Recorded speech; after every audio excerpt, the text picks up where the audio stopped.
శ్రీమాత్రే నమః. మాఘపురాణం 4వ అధ్యాయం. ఓ శునకం, విష్ణుమూర్తిని పూజించి చక్రవర్తిగా మారిన కథ. మాఘస్నానం చేసి మాఘపురాణం వింటే చాలు, చేసిన పాపాలన్నీ పటాపంచలు కావడం ఖాయం. మాఘపురాణం 4వ అధ్యాయం. పరమ పవిత్రమైన మాఘమాసంలో మాఘపురాణ శ్రవణంతో సకల పాపాలు నశిస్తాయని శాస్త్రం చెప్తుంది. ఈ కథనంలో మాఘపురాణం 4వ అధ్యాయంలో మాఘవ్రత మహిమతో ఒక కుక్క చక్రవర్తిగా ఎలా మారిందో తెలుసుకుందాం. శివపార్వతుల సంవాదం. పరమశివుడు పార్వతీతో, పార్వతీ మాఘమాసంలో శుద్ధ దశమి రోజు శ్రీహరిని పూజించేవారు చక్రవర్తి అవుతారు. ఆ పూజ విధానం ఆలకింపుము అంటూ ఇలా చెప్పసాగాను. మాఘ శుద్ధ దశమి పూజా విధానం.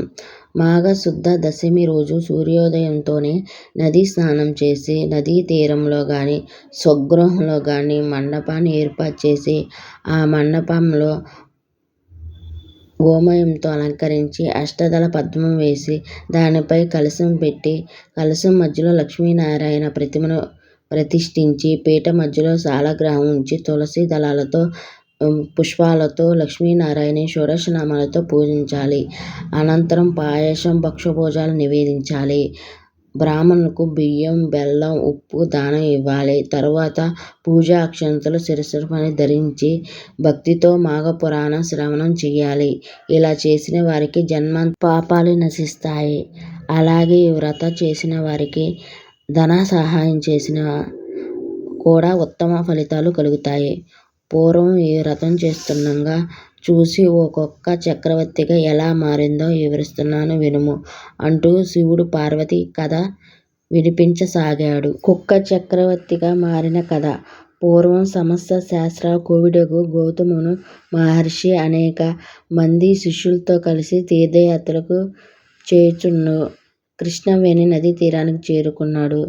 అది మాఘమాసం కావడం చేత గౌతముడు కృష్ణా నదీ తీరంలో ఆశ్రమం ఏర్పరచుకుని ప్రతిరోజు కృష్ణా నదిలో మాఘ స్నానం చేస్తూ, నదీ ఒడ్డునే లక్ష్మీనారాయణులను పూజ చేస్తూ మాఘపురాణ ప్రవచనం చేస్తున్నాడు. 3 సార్లు ప్రదక్షిణ చేసిన కుక్క. ఆ రోజు మాఘ శుద్ధ దశమి. గౌతముడు ప్రతిరోజులాగానే మాఘ స్నానం చేసి నదీ ఒడ్డునున్న అశ్వత్థ వృక్షం క్రింద మండపాన్ని ఏర్పాటు చేసుకుని ఫలపుష్పాలతో ఆ మండపాన్ని అలంకరించి శ్రీహరిని పూజించి మాఘపురాణ ప్రవచనం చేస్తున్నాడు.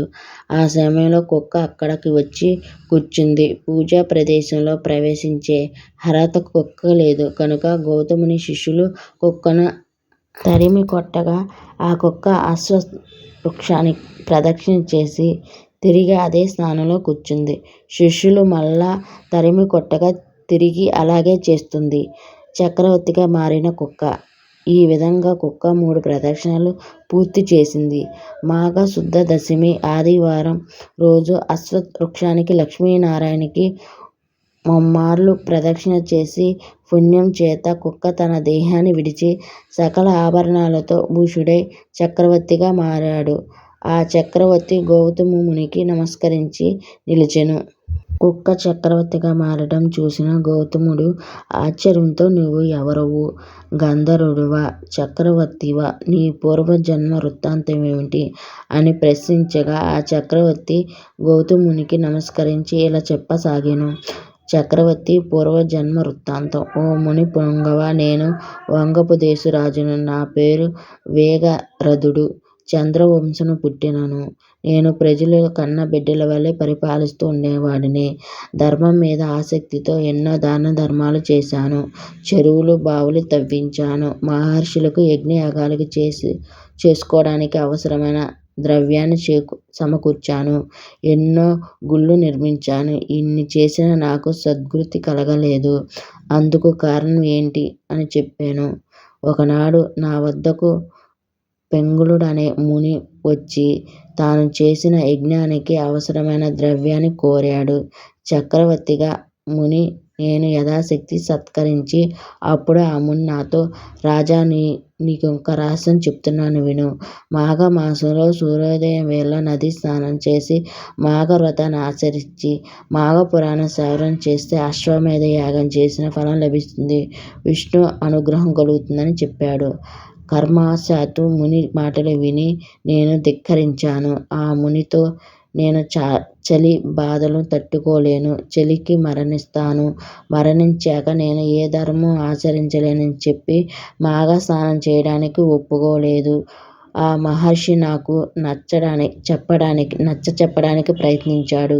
నేను వినిపించుకోలేదు. ఆ పాప ఫలంగా ఆ తరువాత నేను 100 జన్మల గాడిదగా పుట్టాను. తరువాత 4 సార్లు కుక్కగా పుట్టాను. ఇప్పుడు నాకు ఈ చక్రవర్తి రూపం తిరిగి ఎలా వచ్చిందో అర్థం కావడం లేదు. నా సందేహాన్ని తీర్చండి అని రాజు గౌతమ మహర్షిని కోరాడు. మాఘ స్నానంతో తరించిన రాజు మాటలు విని గౌతముడు, ఓ రాజా, నేడు మాఘ శుద్ధ దశమి, పరమ పవిత్రమైన రోజు. కృష్ణానదీ తీరంలో జరుగుతున్న మాఘవ్రతాన్ని కళ్ళారా చూశావు. నా శిష్యులు తరిమికొట్టిన 3 సార్లు అశ్వత్థ వృక్షానికి, లక్ష్మీనారాయణకి ప్రదక్షిణ చేశావు. మాఘ పురాణాన్ని విన్నావు. దీనితో నీ పాపాలు పోయి చక్రవర్తి రూపం తిరిగి వచ్చింది. ఇప్పుడైనా కృష్ణానదిలో మాఘ స్నానం చేసి తరింపు అనగా ఆ రోజు నదిలో మాఘ స్నానం చేసి తరించాడు. ఇంతలో ఆ అశ్వత్థ వృక్షం తొర్రలో నుంచి ఒక కప్ప కింద పడి అటూ ఇటూ పొర్లాడి తన రూపాన్ని విడిచి సుందరమగు స్త్రీరూపం ధరించి గౌతముని ముందు నిలిచింది. గౌతముడు ఆ స్త్రీని చూసి నువ్వు ఎవరమని అడగగా పరమశివుడు అక్కడి వరకు చెప్పి 4వ అధ్యాయాన్ని ముగించాడు. ఇది స్కంద పురాణం మాఘమాస మహిమ. ఓం నమః శివాయ.